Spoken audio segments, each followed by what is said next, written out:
There's a lot more that goes into executive presence than simply showing up and wowing everybody in the corporate workplace. In fact, it starts much earlier. In a previous video, I showed you how to use your posture to position yourself for success. And as we continue on this series of executive presence tips, today we're going to look at a situation where you have to wow a person on a one-to-one basis or a one-to-many basis, and not just, having an aura full of executive presence. Hi, my name is Vatsala Shukla, and I'm the Chief E- Encouragement Officer at Karmic Coaching. And today I'm going to be looking at how you can create a great first impression. But first, I have a question for you. Do you feel like this when thinking of making the right first impression? If you answered yes, then I'm not surprised. Most of us are all scared that we may make the wrong first impression. Now, this goes back to our lizard brain and prehistoric times when survival required that we be in a group and we wanted the other person to like us. So, if you get nervous about whether you will make the first right impression at an important meeting or at a job interview, uh, don't worry. Welcome to the club. All of us have that feeling from time to time. But the good news is that while making a great first impression isn't always easy, it's well worth a try. And in this training, I'm going to be sharing with you three simple rules that you should always follow, whether it's in the corporate world, whether it's in your personal life. These three simple rules will make sure that you will always create a good first impression. So, my first rule is to always dress to impress. In other words, pay attention to what you're wearing, because the first thing a person will notice about you is how you are appearing and your clothes. Now, if you're going in for an important meeting, make sure that you're dressed appropriately for the occasion. The hair must be in place, the shoes must be correct, the dress should suit the occasion. If it's a very important first meeting, you may want to overdress just a little, but whatever you do, make sure that it is neat and flattering. As you can see in this image, this lady is all dressed to impress. Everything about her is coordinated.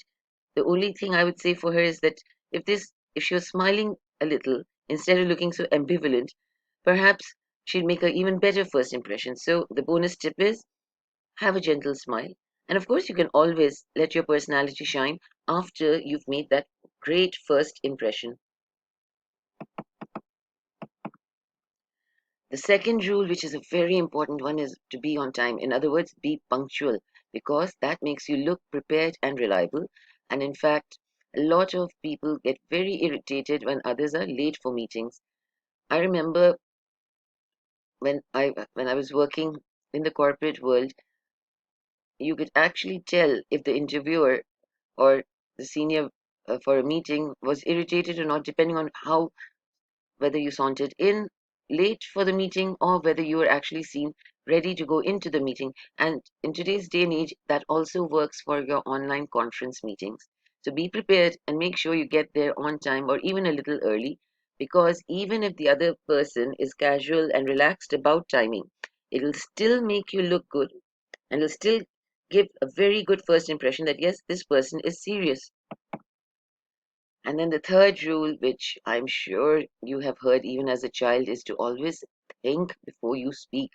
You may be nervous, you may be wanting to make a great impression, but if you're going to start prattling away about everything and anything, it's not going to make a very good impression. In fact, the other person might just wonder, hey, who is this person?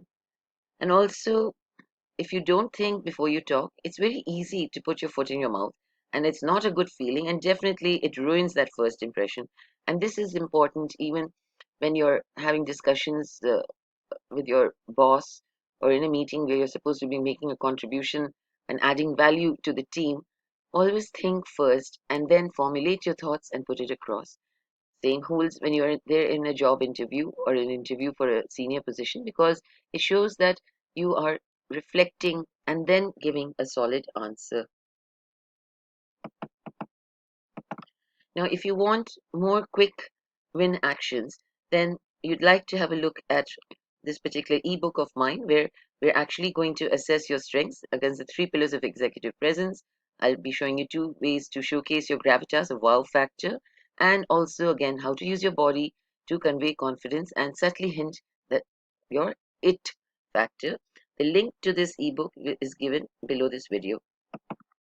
So just to recap, the first rule is you're going to dress to impress. Second rule is you're going to be on time. And the third rule is that you're going to think before you speak. Now, there are many other rules, but if you can master these three, you're going to be much ahead of the competition.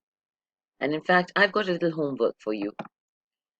Use these three rules the next time you meet a new person, and then let me know, did the other person get a great first impression of you? In fact, if you feel that something went wrong, then you might want to ponder, where did I get it wrong? So enjoy applying these three rules, and all the best in showing that you've got executive presence the next time you meet someone in a corporate setting and for the first time, and you need to make that first great impression.